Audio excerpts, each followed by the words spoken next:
Hello friends, Namaskaram, how are you? In today's class, we will discuss about section 7A of Prevention of Corruption Act. Here A is capital. Basically, it inter alia provides the punishment for the middleman or the person who is in a position to influence the public servant so that he could discharge his duty in the improper way. So basically, we have to understand the protocol of section 7 capital A of the PCA, and apart from that we have to understand the key ingredient, and then we will discuss the difference between section 7 and section 7 capital A of the PCA, and apart from that we will discuss the common defenses for section 7 capital A. So first of all we have to note down the fundamental facts about section 7 capital A of the PCA.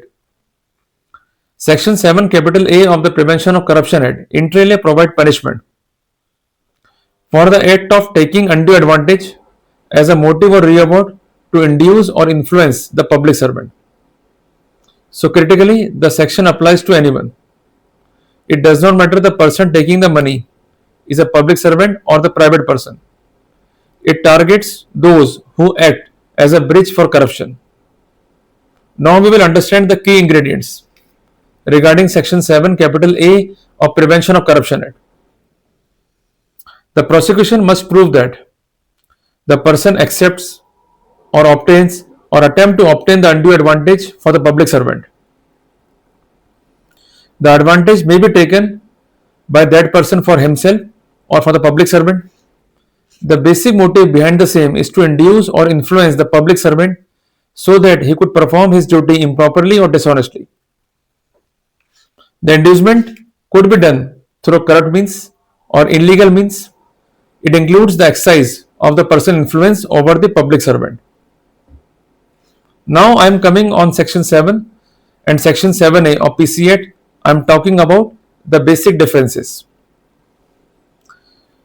As far as section 7 of PCA is concerned, it says it is applicable when a public servant inter alia involved himself in the act of bribery. As far as section 7 capital A is concerned, it is applicable when a private person, means a middleman, takes money to induce or influence the public servant. Both the sections, means section 7 or section 7 capital A of the PCA, provide the punishment. It might be imprisonment and fine as well.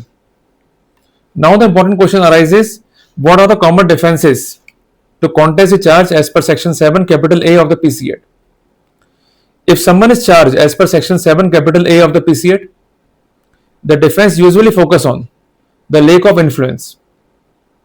So basically we have to argue that the accused is having no connection with the public servant and he never demands the money to influence the public servant, and apart from that we have to prove that there is no inducement on our part. So basically we have to work out on the key practices, that is influence or inducement.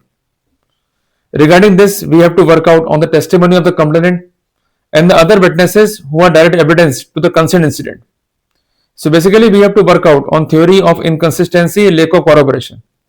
If we are succeeded in that scenario, we could claim the acquittal. But we have to work out only on important theory, that is there is no influence or inducement on our part.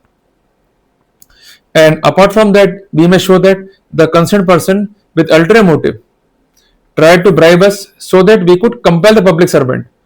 So basically we have to report the matter to the concerned agencies in case someone is trying to give bribe to us, so that we could influence the public servant and could induce him to discharge his duties in the improper way.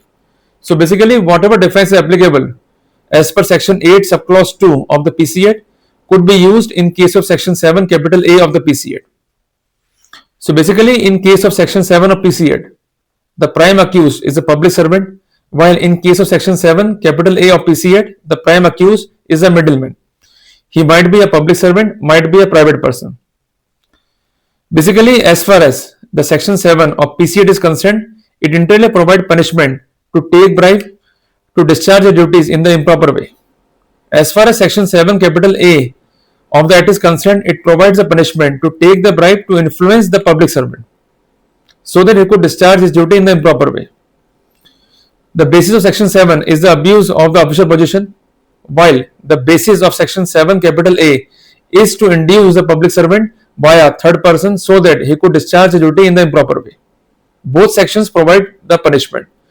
So basically, whenever we are indulged in section 7 capital A of the PCA, the prime defense we could take is that we never demanded the money to induce the public servant.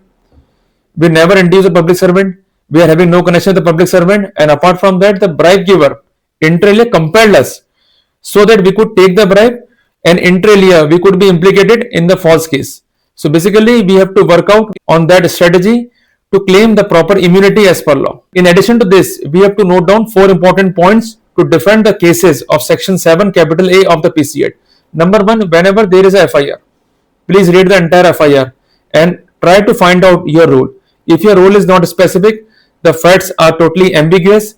In addition to this, the facts are inconsistent, and inter alia, the inconsistency will indicate that you are falsely implicated. You could take the benefit of that position. Number 2, whenever there is a FIR, if there is no public servant, you could not be prosecuted for section 7 capital A of the PCA in isolation. Number 3, try to submit the proper reply to the FIR, and in case the concerned authority want to implicate you, means want to arrest you, in that scenario you may move for the anticipatory bail, and even you may move for the protocol of section 5 to 8 of BNSS on ground that you are going to be implicated, you are going to be arrested in the illegal way, and in that scenario you may rely on section 35 subclause 3 of BNSS along with section 35 subclause 1 subclause B of BNSS to evade the illegal process against you. So I think that I have provided you the basic information to contest the cases of section 7 capital A of the PCA. Along with the same, I provided you the strategy to evade the illegal arrest so that you could protect your rights. See you in the next video. Till then, Jai Hind, Jai Bharat.